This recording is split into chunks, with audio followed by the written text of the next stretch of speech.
datanya mau face to face ya berarti bisa dengan kuesioner yang paper base juga boleh gitu kan, yang paper base dengan desain yang dengan desain yang begitu rinci, begitu lengkap gitu kan ya, begitu detail. Tapi kalau kemudian menggunakan komputer gitu kan harus lebih singkat tampilannya. Jadi seperti itu. Jadi bisa dilihat dari karakteristik respondennya seperti apa dan siapa yang mau kita cacah gitu ya. Baik, Oke? Bu. Terima kasih, Bu. Ya. Nah, saya coba paparkan dulu secara singkat ya. Mudah-mudahan bisa singkat. Bisa lah. Ini sebenarnya pertemuan minggu depan. Tadinya saya mau 2 materi, tapi khawatirnya kebanyakan juga. Dan ini nanti bisa untuk minggu depan kita coba padatkan. Nah, sekarang di sini kita berbicara tentang data collection ya, tentang data collection. Nah, di sini dinyatakan bahwa metode pengumpulan data itu merupakan cara yang digunakan di dalam suatu survei untuk menemui sampel atau respondennya gitu ya, dan bagaimana responden tersebut mampu menjawab atau memberikan informasi terhadap pertanyaan-pertanyaan di dalam survei gitu ya. Nah, kemudian di dalam model atau metode pengumpulan data ini kita bisa klasifikasikan menjadi 3 dimensi. Maksudnya di sini nanti kaitannya adalah ke teknik pengumpulan datanya ya. Ke teknik pengumpulan datanya. Di sini yang pertama ada degree of contact with the respondent. Nah, di sini berarti dia melakukan hubungan atau kontak langsung dengan responden gitu ya. Kemudian yang kedua degree of debt collector, interviewer involvement. Di sini maksudnya apa coba? Ada yang bisa menjelaskan?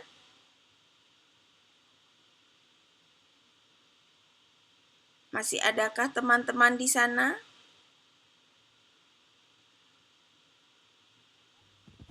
Kemampuan pewawancara. Ya. Nah, di sini ada pengaruh dari interviewer ya, pengaruh dari interviewer dari mulai jumlah pewawancaranya berapa gitu ya, kemudian kemampuan pewawancaranya seperti apa, dia apakah dia termasuk kualitas yang high atau yang low gitu ya. Kemudian yang ketiga ada degree of computer assistant. Nah, di sini lebih pada penggunaan media atau tools dalam pengumpulan data, dalam artian jenis kuesionernya apakah berbasis paper, kemudian berbasis komputer, berbasis web dan sebagainya. Itu ya, seperti yang di tabel 6.1. Teman-teman bisa buka juga buku Beamer-nya. Jadi di sini ada ketika direct contact, jadi hubungan langsung dengan dengan responden, ada face to face bisa menggunakan PEPI gitu ya. Kalau high data collector involvement masuk kategori high data collector involvement seperti tadi kemampuan wawancara atau jumlah wawancaranya banyak tidaknya jumlah pewawancara. Nah, di sini ada kategorinya. Kalau dia direct contact, kalau mau paper base berarti dia PEPI atau mau komputer KEPI gitu ya. Tapi kalau low data collector papernya dari diary berarti dia itu dari catatan harian ya, catatan harian yang kita kumpulkan gitu kan. Kemudian komputernya bisa CASI atau AKASI. Kepanjangannya ada di bawah nih. Nanti teman-teman bisa baca ya. AKASI itu audio CASI. Nah, CASI itu Computer Assistant Self Interviewing gitu ya. Seperti itu. Nah, ini ada kategorinya. Nanti teman-teman bisa mempertimbangkannya. Meskipun mungkin di PKL baru pada bukan baru, malah kita lebih nggak tahu nanti teman-teman mungkin bisa ke indirect kontak ya atau malah no kontak nantinya menggunakan CADE Computer Assisted Data Entry gitu ya seperti itu karena teman-teman nanti tidak ke lapangan kan ya kemungkinan besar tidak ke lapangan dengan kondisi kita hari ini jadi kita akan bergerak di metode yang kedua atau ketiga. Nah, itu teman-teman bisa. Tapi tetap kita melihatnya kalau di PKL nanti kemungkinan besar di high data collector ya, tidak di low gitu. Kita akan dimaksimalkan di high data collector gitu ya. Seperti itu. Kemudian di sini ada beberapa model atau metode pengumpulan data. Ada face-to-face interview, kemudian telepon interviewing, kemudian mail surveys, diary surveys, other self-administrated mode, sama administrative records and direct observasi. Jadi ini bisa teman-teman pilih metodenya, misalkan untuk skripsi, tugas akhir ataupun PKL gitu ya. Meskipun dalam kondisi hari ini kemungkinan yang paling bisa dilakukan adalah nomor 2 gitu. Nomor 3, nomor 4 yang paling mungkin dilakukan gitu ya. Oke. Nah, sekarang kita bahas satu persatu terkait model-model pengumpulan data. Pertama, face-to-face interview. Nah, ini merupakan metode wawancara yang paling klasik gitu ya, yang paling tua karena tidak tergantung pada teknologi komunikasi modern. Ini memang manually gitu ya. Seperti yang kebanyakan dilakukan di BPS, meskipun sekarang BPS sudah sedikit-sedikit bergeser.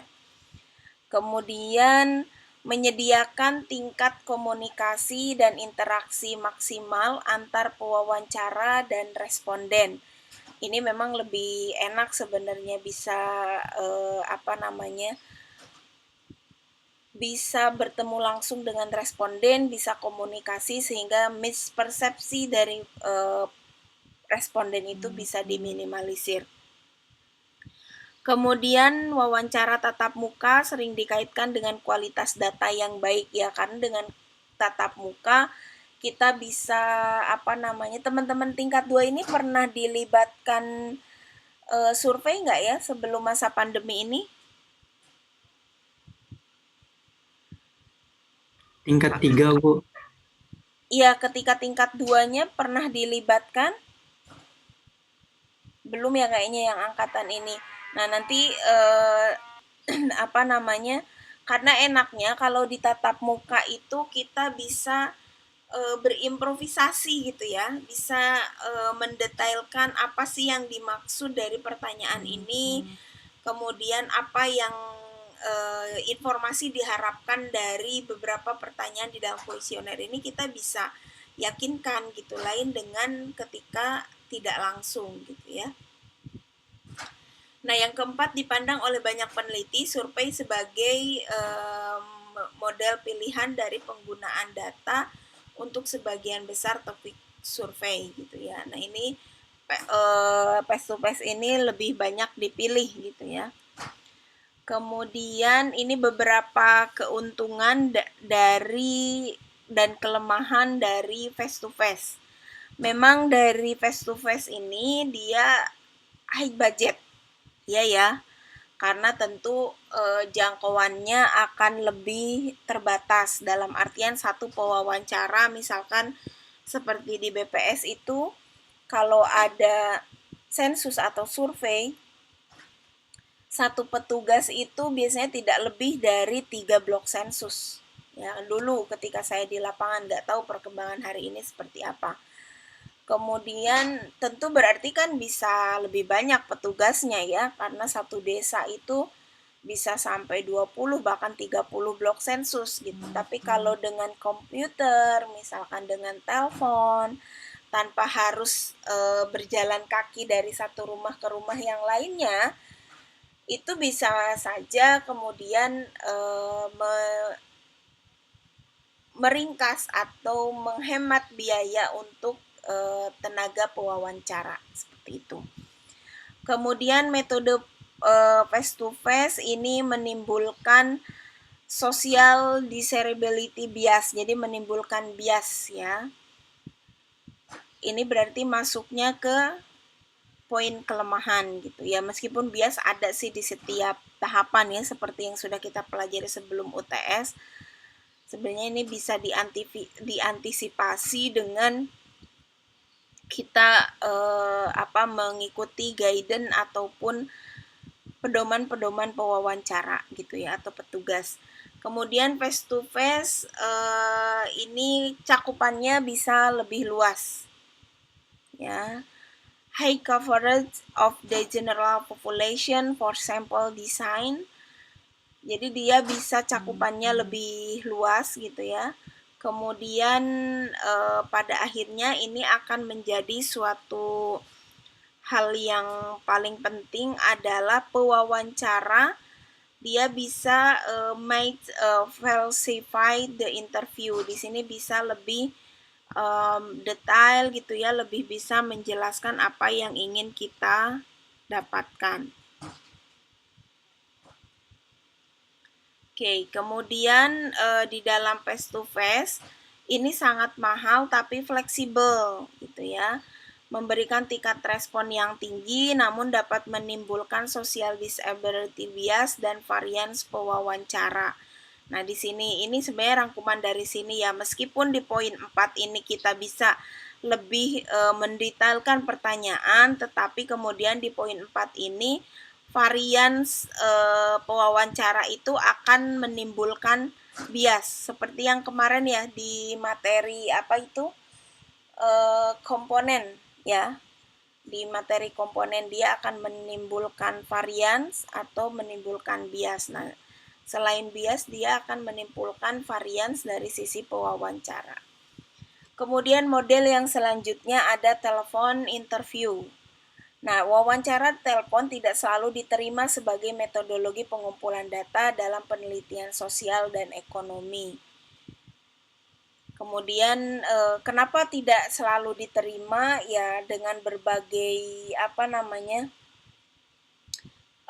kendalanya ya. Kalau di telepon ya termasuk saya juga, misalkan ada survei dari lembaga asuransi atau apa, kalau waktunya sedang tidak tepat kan kita dengan mudahnya menolak gitu. Lain dengan ketika datang pewawancara, datang petugas ke rumah, segimanapun sibuknya tetap ada pertimbangan biasanya. Kalau yang enggak terlalu gitu ya, nanti teman-teman di PKL bisa merasakan lah.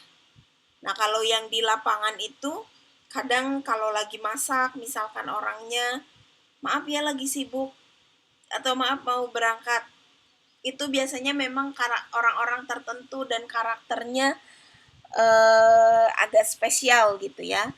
Tapi kalau di telepon itu termasuk saya sendiri misalkan ya, kalau lagi rapat tiba-tiba di telepon tanpa berpikir aduh kasihan, saya juga bagian dari saya ini orang data gitu kan, saya harus menghargai itu gitu kan. Tapi ya tidak sampai berpikir gitu, saya sedang rapat, mohon maaf saya sedang rapat tidak bisa diganggu, langsung gitu kan. Tapi nanti nih harus harus dijaga oleh teman-teman. Teman-teman tuh nanti PKL-nya saya jadi lupa ingat ke teman-teman STIS ya. Tidak jadi yang Pesan keluar. mahasiswa, Bu. Iya. Nah, terlepas nanti ke sesama mahasiswa atau enggak, kalau misalkan ada yang uji petik pakai wawancara telepon, etikanya tetap diperhatikan ya. Dalam artian saya juga sempat beberapa kali ya, meskipun ujungnya saya memang mau menolak gitu ya.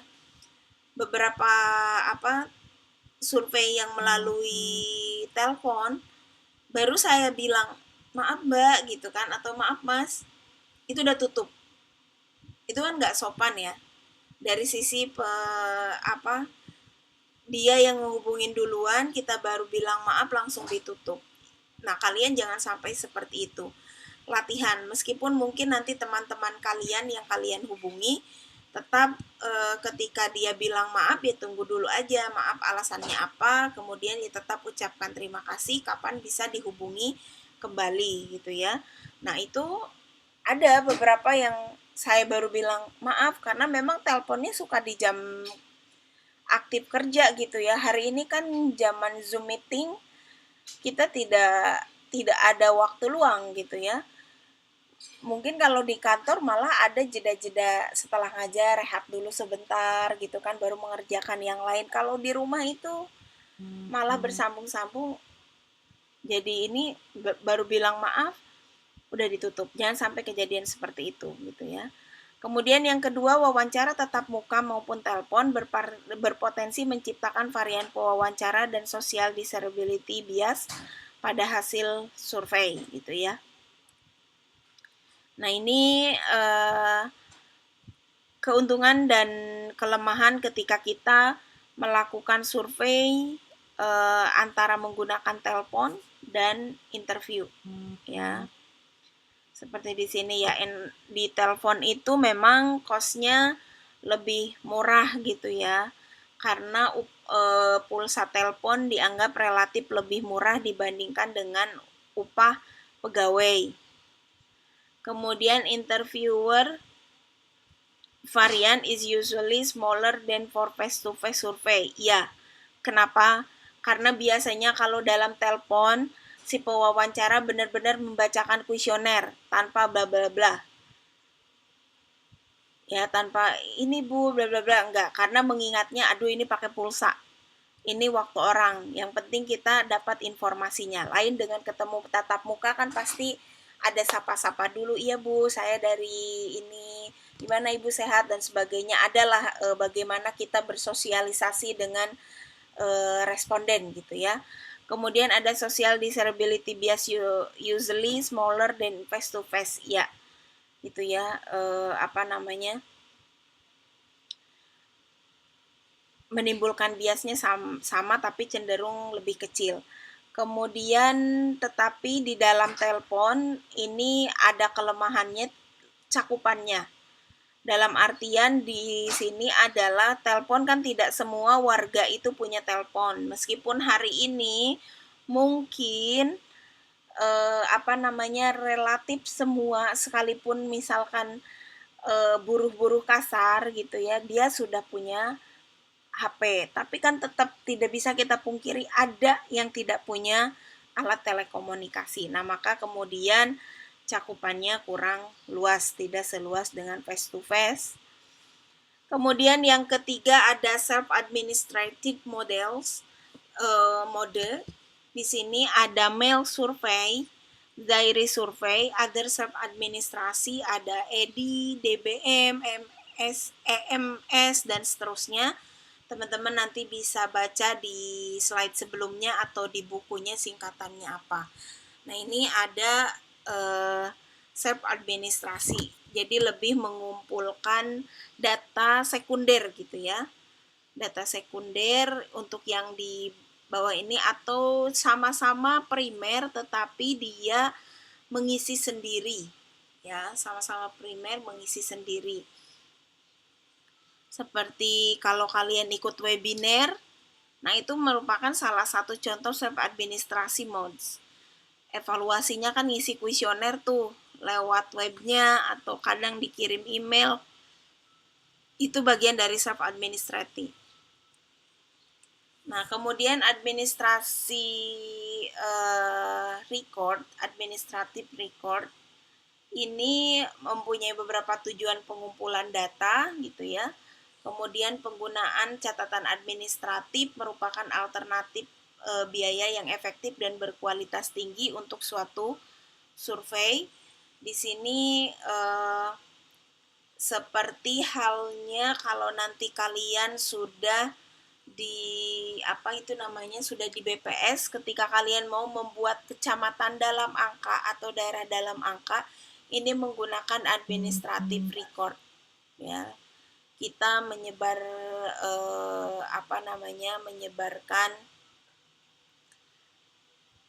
kuesioner singkat atau kadang cuman list data yang dibutuhkan gitu ya, nanti mereka akan memberikan. Dan tidak jarang juga kadang mewawancara beberapa pimpinan terkait. Kalau di kecamatan ya ada Pak Camat gitu ya, di pertaniannya ada penyuluh gitu dan sebagainya.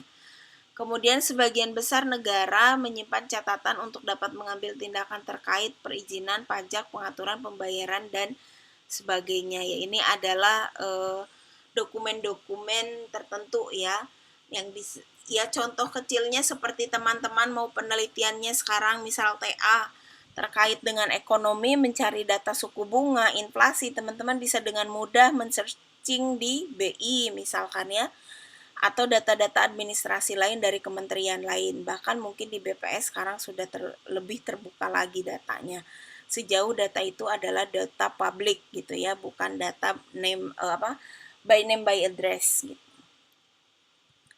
Oke, kemudian masalah utama dengan kualitas data terkait dengan catatan administrasi pertama adalah kebanyakan kasus tidak ada pengaruh pada pembuatan data administrasi, pembaruan, dan pengkodean ketika peneliti survei tertarik menggunakan data administrasi. Jadi kadang kalau menggunakan data administrasi kita tidak up to date gitu ya.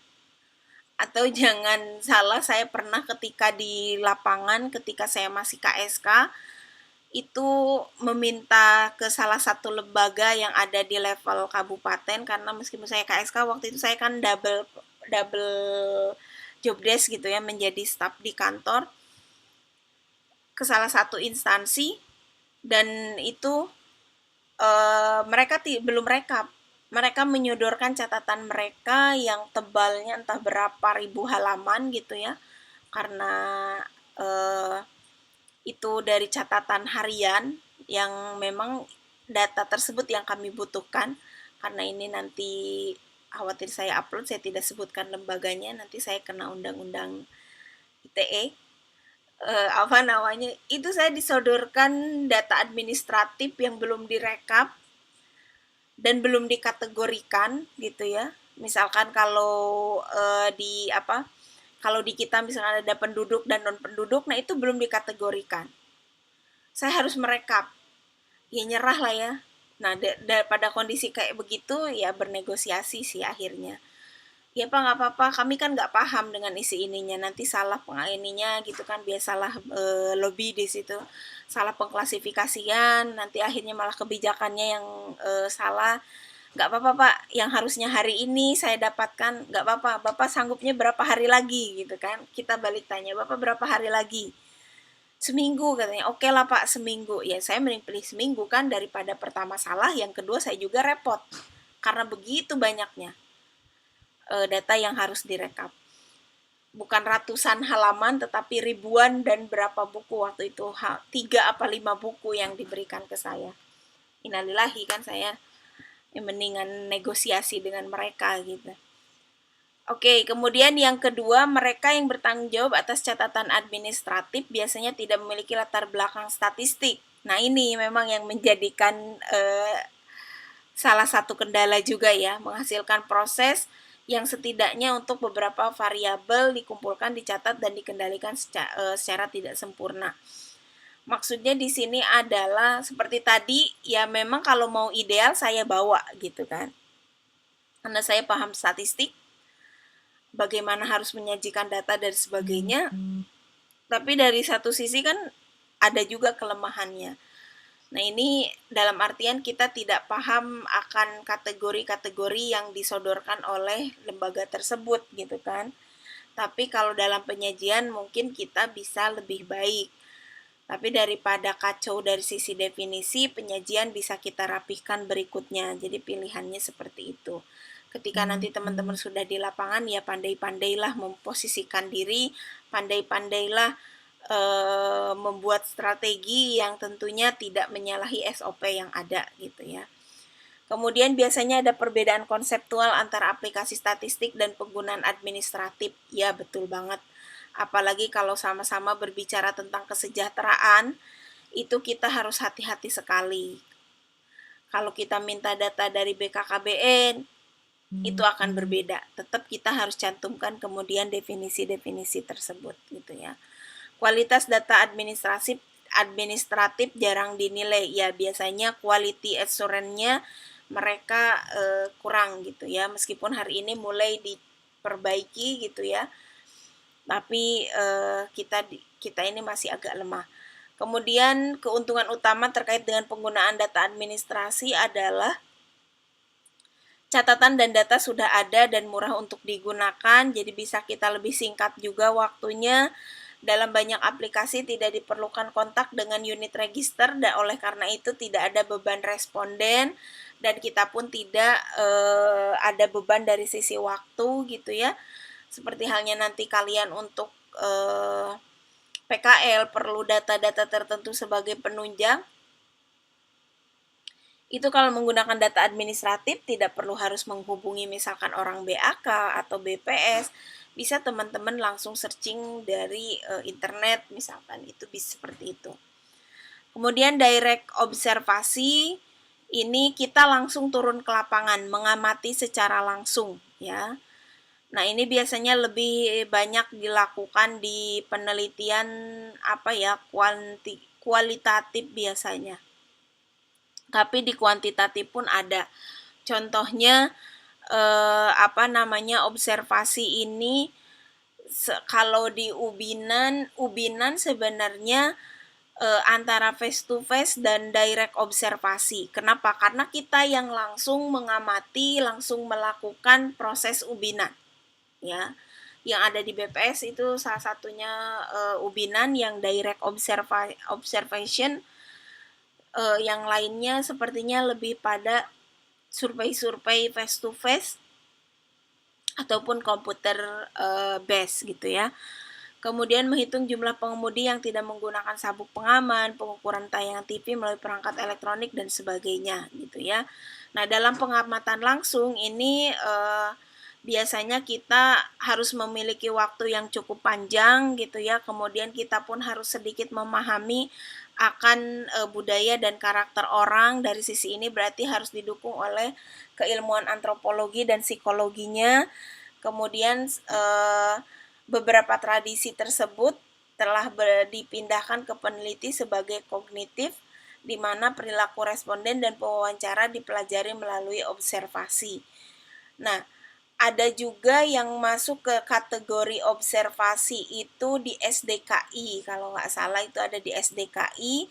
Di SDKI itu kan pencacahannya tim, tapi pencacahan tim itu ada bagian yang untuk mengamati sisi lain yang tidak ditanyakan atau mengamati si pewawancara. Contohnya kemarin yang PKL D3. Yang PKL D3 itu kan ada paradata tuh.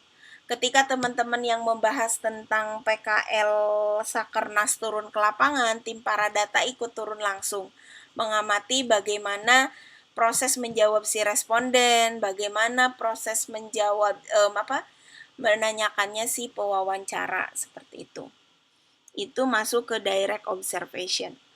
Nah, faktor yang dipertimbangkan dalam proses pengambilan keputusan di dalam model tadi seperti pertanyaan bagaimana memutuskan pemilihan model pengumpulan data ini. Nah, ini faktor-faktor yang harus teman-teman perhatikan. Pertama, tingkat kualitas data yang diinginkan seperti apa. Tentu yang kedua adalah anggaran surveinya. Yang ketiga, isi instrumen surveinya nanti akan seperti apa. Kan ini tentu akan sudah tahu ya dari operasionalisasi variabel, dari latar belakang. Apa sih yang mau dikaji? Tentu kita tahu kan variabel-variabelnya. Kemudian yang keempat, waktu yang tersedia untuk pengumpulan data. Yang kelima, jenis populasi yang diteliti. Dan yang terakhir, informasi yang tersedia pada sampling frame. Ini yang harus teman-teman perhatikan ketika nanti mengambil keputusan metode pengambilan contoh apa yang akan teman-teman gunakan, ya. Seperti halnya hari ini teman-teman mau PKL, pertimbangkan kondisi hari ini gitu kan, waktunya cukup atau enggak, jangan-jangan pengen ideal tapi ternyata lintas waktu wisuda kalian gitu kan nggak indah juga seperti itu. Kemudian di dalam merancang suatu studi perbandingan, model studi banding, ada pilihan jenis efek model atau mode apa yang harus diukur gitu ya. Pertama ada a pure mode effect. Di sini pada dasarnya pengukuran bias yang secara khusus terkait dengan modelnya saja. Ada ya mode system effect, lebih mudah dan lebih realistis untuk diperkirakan daripada pure model effect gitu ya. Nah, yang sudah kita gunakan atau di Paradata kemarin sebenarnya ini lebih ke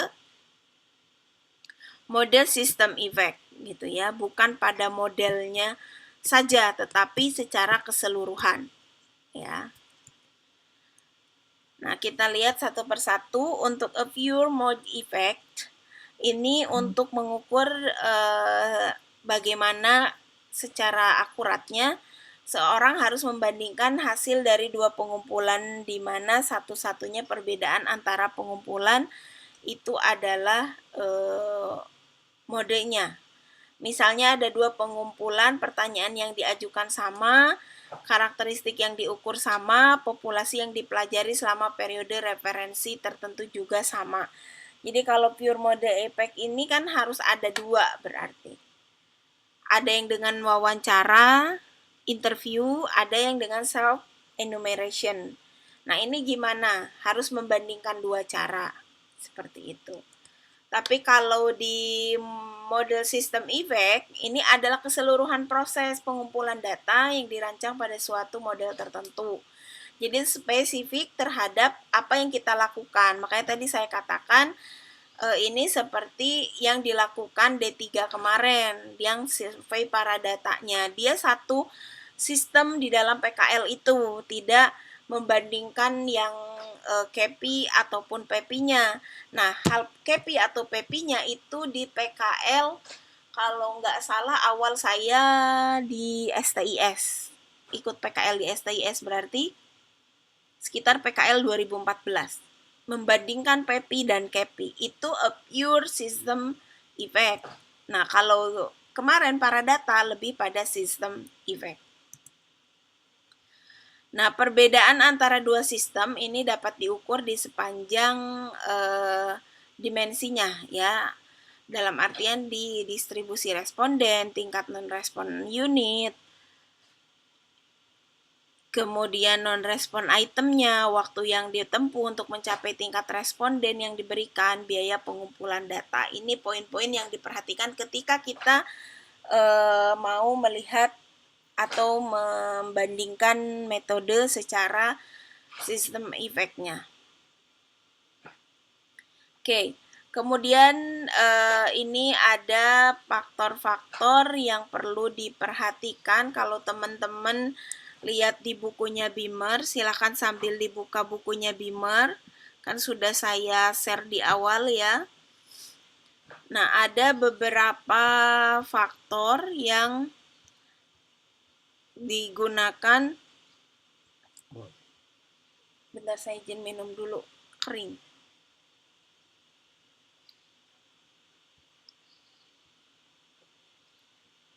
Ada faktor yang harus kita pertimbangkan saat menentukan mode pengumpulan data gitu ya.